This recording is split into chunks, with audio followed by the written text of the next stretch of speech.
You know, we're predatory animals, they're prey animals, they're not used to living in a barn or being ridden, and that's not something that they were designed for.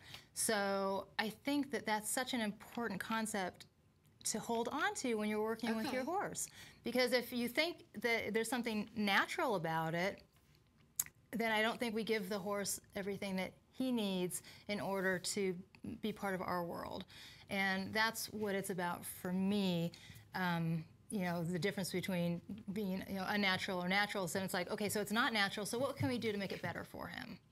Okay, that makes perfect sense. And, you know, that's what is fun about our world, is that everybody does have their certain ways to get to an end goal. And you got to figure out what works for you. But I really appreciate the fact that you want to take a mindful approach and really think about what that horse is feeling, and try to work with them so that they can work for you. Yes, and you mentioned goals. You know, there's always point A and point B. And I think that sometimes we focus on point B and we forget about everything in the middle. Okay. So for me, it's not what they're doing at any given time, it's how they're doing it. The how is important to me. The what and reaching that goal, that's going to happen. And it's going to happen far better if the horse is participating in the process than if he's being drug along and, you know, and there's any resistance there. Okay, we want to avoid that resistance. Right. And so along your travels and your path to becoming a horse trainer, and being able to knowledgeably help other people because of all the experience you've had, you've also been a part of Horse Illustrated and some other publications as well, but that's a great accomplishment to be you know, published in Horse Illustrated, and we have a copy here, and I'm sure some of our viewers are subscribers to Horse Illustrated. It's one of the biggest horse magazines out there. And that's got to be something you're awfully proud of, is being an author, authoring some of those articles in there. It is. I've been a contributing editor for Horse Illustrated for quite some time, and I believe this is the February issue, and I have an article in the current April issue. This is, thank you very much.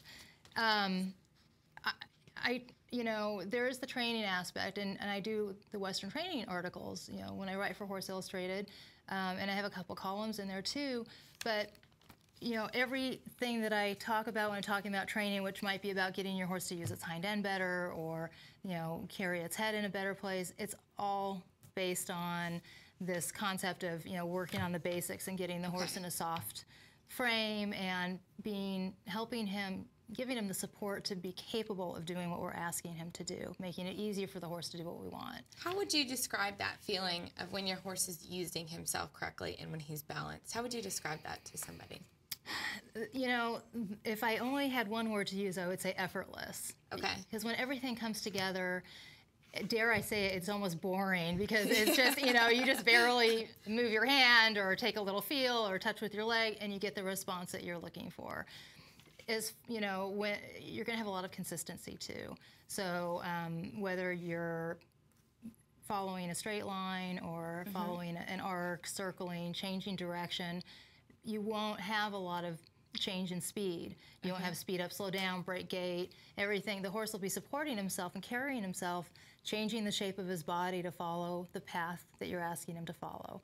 So you end up having, you know, everything just happens more smoothly. You know, the transitions will be smooth, the starts, the stops, everything happens in a way that's just fluid and effortless. Okay, and that probably keeps the horse, as one of the words we've been saying a lot today, is comfortable.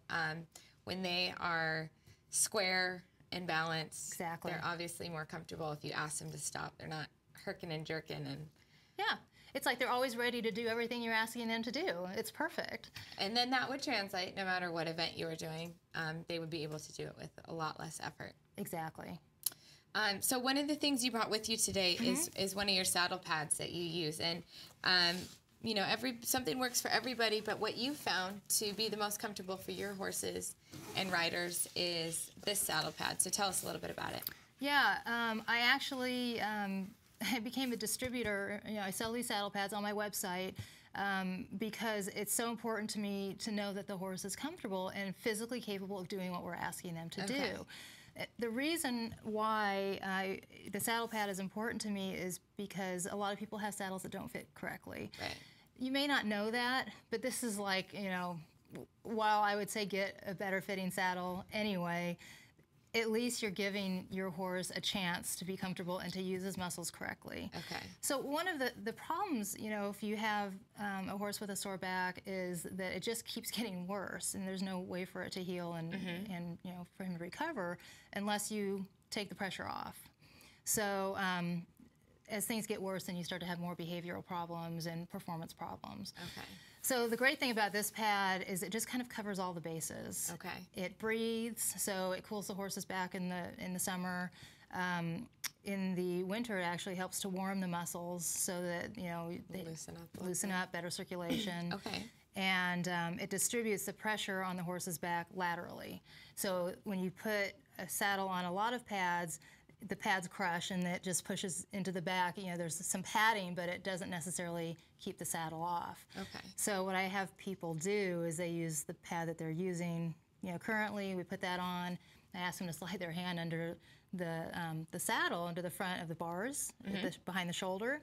And then we put this pad on, and usually they're stuck and they can't get their hand in there. And when we put this pad on, then they can slide their hand in, and you should always be able to get your hand in there. All right. Well, you are definitely taking all the steps to making sure that your horse is able to perform at its best, and making sure that people understand how to help their horse along the way. And so where can people find you and come for help if they want to? Sure. You can go to my website, which is naturalhorsemanship.com. Okay. Make sure you put the in Yeah. there.